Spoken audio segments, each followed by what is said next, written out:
बातमीपत्रात आता पाहूयात गल्लीपासून ते दिल्लीपर्यंतच्या ताज्या घडामोडींचा धावता आढावा। आरक्षणाच्या मुद्द्यावरून राज्याचे अन्न आणि नागरी पुरवठा मंत्री छगन भुजबळ आणि मनोज जरांगे यांच्यात सुरू असलेला वाद अद्याप शमला नाही। भुजबळांनी जरांगेंच्या दारू पिऊन किडन्या सडल्याची तिखट टीका केली होती। त्यावर आता जरांगेंनी आपली नार्को टेस्ट करण्याची मागणी केली आहे। मी आतापर्यंत दारूला शिवल्याचं सिद्ध झालं तर मी जिवंत समाधी घेईन असं ते म्हणाले। मनोज जरांगे पाटील म्हणाले की छगन भुजबळांनी माझ्या किडन्या दारूमुळे सडल्याचा आरोप केलाय। माझी नार्को टेस्ट करा, त्यात मी जन्मल्यापासून आतापर्यंत कधी दारू पिल्याचं स्पष्ट झालं तर मी जिवंत समाधी घेईन, अन्यथा त्यांनी घ्यावी। आमच्याकडेही त्यांची माहिती आहे, मी ती जाहीर केली तर त्यांना सर्व काही सोडून हिमालयात जावं लागेल। भुजबळांच्या 2-3 वाईट घटना पुराव्यांसकट मला माहिती आहेत। मनोज जरांगे यांनी यावेळी सरकारला मराठा आरक्षणाचा कायदा तातडीनं पारित करण्याचं आवाहनही केलं। माझं उपोषण सोडताना जे ठरलं होतं ते सरकारनं प्रामाणिकपणे द्यावं, सभागृहात मराठा आरक्षणाचा कायदा पारित करावा असं ते म्हणाले। सरकार मराठा समाजाला स्वतंत्र आरक्षण देण्याची भाषा करतंय, पण स्वतंत्र आरक्षण टिकण्याची फार कमी शक्यता आहे। त्यामुळे स्वतंत्र म्हणजे कसं हे देखील सरकारनं स्पष्ट करावं असं जरांगे म्हणाले। तुम्हाला पंकजा मुंडे यांचीच काळजी आहे, मी मुख्यमंत्री व्हावं असं तुम्हाला वाटत नाही का, असा सवाल भाजप सरचिटणीस विनोद तावडे यांनी पत्रकारांशी वार्तालाप करताना उपस्थित केलाय। त्यांच्या या उलट प्रश्नावर राजकीय वर्तुळात ते पुन्हा राज्याच्या राजकारणात परतण्याची खमंग चर्चा रंगली आहे। विनोद तावडे यांनी रविवारी नागपुरात पत्रकारांशी संवाद साधला। यावेळी त्यांना महाराष्ट्रात ओबीसी मुख्यमंत्री पाहावयास मिळेल का, असं झालं तर पंकजा मुंडे यांना मुख्यमंत्री पदाची लॉटरी लागेल का, असा प्रश्न करण्यात आला। त्यावर तावडे यांनी हे माझ्याच हातात आहे, पण मी मुख्यमंत्री होईल का असा प्रश्न तुम्हाला का पडत नाही, तुम्हाला केवळ पंकजा मुंडे यांची काळजी वाटते का, केव्हा तरी माझीही काळजी करा, असं मिश्किल उत्तर दिलं। त्यांच्या या उत्तरामुळे उपस्थितांमध्ये एकच हशा पिकला। 2014च्या विधानसभा निवडणुकीपर्यंत विनोद तावडे महाराष्ट्र भाजपचा प्रमुख चेहरा होते, त्यामुळे भाजपची सत्ता आली तर ते मुख्यमंत्री होतील असा दावाही केला जात होता। पण त्यानंतर विधानसभेच्या निवडणुकीत त्यांना उमेदवारी नाकारण्यात आली, यामुळे तावडे पिछाडीवर पडले।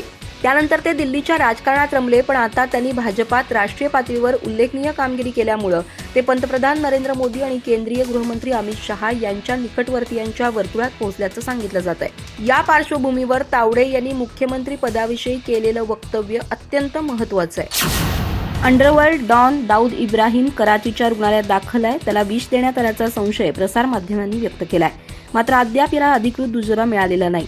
तो 2 दिवसांपासून रुग्णालयात दाखल आहे, त्याला कडेकोट बंदोबस्त ठेवण्यात आलाय।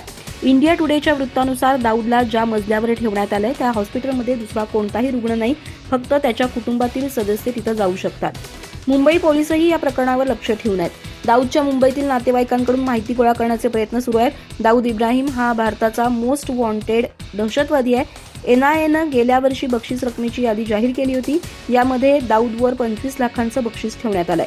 संयुक्त राष्ट्रानंही दाऊदला जागतिक दहशतवादी घोषित केलाय। संयुक्त राष्ट्र सुरक्षा परिषदेनं 2003 मध्ये दाऊद इब्राहिमवर $25 दशलक्ष बक्षीस ठेवलं होतं।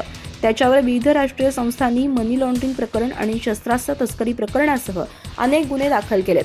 त्यांनी 1970 मध्ये सिंडिकेट डी कंपनीची स्थापना केली। त्याच्यावर खून, खंडणी, टार्गेट किलिंग, अंमली पदार्थांची तस्करी असे आरोप आहेत। सध्या तो पाकिस्तानातील कराचीमध्ये राहत असल्याचं सांगण्यात येतंय, मात्र पाकिस्तान सरकारनं याचा इन्कार केलाय। दाऊद इब्राहिमवर 1993 मध्ये मुंबईत बॉम्बस्फोट घडवून आणल्याचाही आरोप आहे। यामध्ये 257 जणांचा मृत्यू झाला तर 700 जण जखमी झाले। पंतप्रधान नरेंद्र मोदी यांच्या काशी दौऱ्याचा सोमवारी दुसरा दिवस आहे। उमरा इथं असलेल्या स्वरवेद महामंदिराचं पंतप्रधानांनी उद्घाटन केलं। हे 7 मजली मंदिर 20 वर्षात 100 कोटी रुपये खर्चून बांधलं गेलं। PM मोदींनी मंदिराच्या भिंतीवर अप्रतिम नक्षीकाम पाहिलं।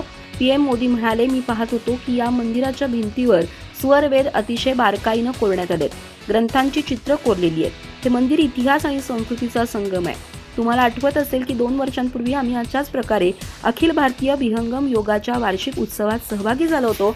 या शताब्दी सोहळ्यात सहभागी होण्याची संधी पुन्हा एकदा मिळाली आहे। विहंगम योग साधनेचा हा प्रवास 100 वर्षाचा स्वतःचा भविष्यसूचक प्रवास आहे। महर्षी सदाफल देव यांनी गेल्या शतकात ज्ञान आणि मूल्याचा दिव्य प्रकाश प्रज्वलित केला होता।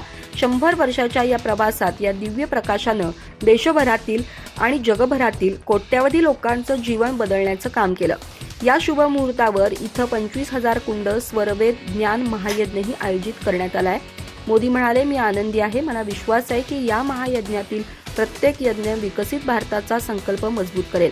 महर्षी सदाफल देवजींना मी विनम्र अभिवादन करतो. आपली परंपरा पुढे चालू ठेवणाऱ्या सर्व संतांनाही मी वंदन करतो. काशीच्या पुनरुज्जीवनासाठी सरकार, समाज आणि संत सर्व मिळून काम करतायत. आज सर्वेद मंदिराची पूर्णता हे या देवाचं किंवा प्रेरणेचं उदाहरण आहे. 1993च्या मुंबई बॉम्बस्फोट मालिकेतील मुख्य आरोपी अंडरवर्ल्ड डॉन दाऊद इब्राहिमचा हस्तक सलीम कुत्ता याची 1998 मध्ये हत्या करण्यात आल्याचा खळबळजनक दावा काँग्रेस आमदार कैलास गोरंट्याल यांनी सोमवारी केला. त्यांच्या या दाव्यामुळे गृहमंत्री देवेंद्र फडणवीस आणि भाजप आमदार नितेश राणे यांनी उद्धव ठाकरे गटाचे पदाधिकारी सुधाकर बडगुजर यांच्यावर केलेल्या आरोपातील सलीम कुत्ता कोण असा प्रश्न निर्माण झालाय.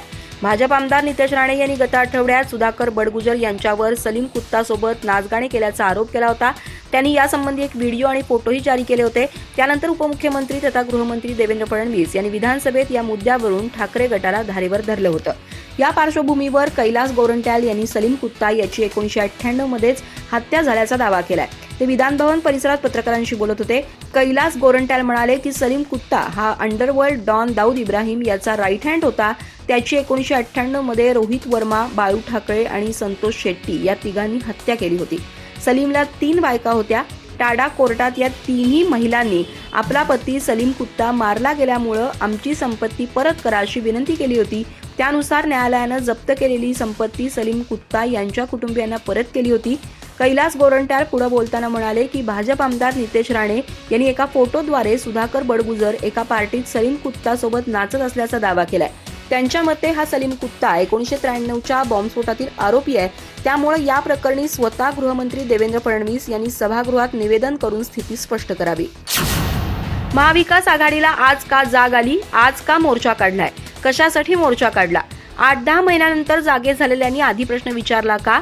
हा प्रश्न असल्याचं राज ठाकरे यांनी म्हटलंय.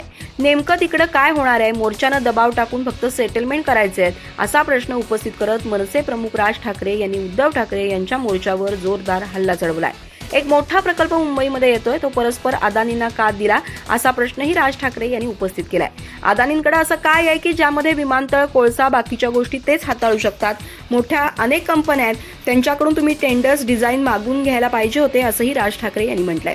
मुंबईत अनेक मोठे कंत्राटदार आहेत, त्यांना निविदा काढून प्रकल्प द्यावा ना असंही राज ठाकरे यांनी म्हटलंय.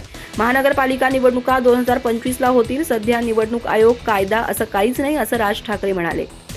या माध्यमातून राज ठाकरे यांनी भारतीय जनता पक्षावर पुन्हा एकदा टीका केली आहे. मनसेनं लोकसभा निवडणुकीची तयारी सुरू केल्याची माहिती राज ठाकरे यांनी दिली. ते म्हणाले की आमची लोकसभेसंदर्भात बैठक झाली. कोणते मतदारसंघ लढवायचे या संदर्भात सखोल चर्चा झाली.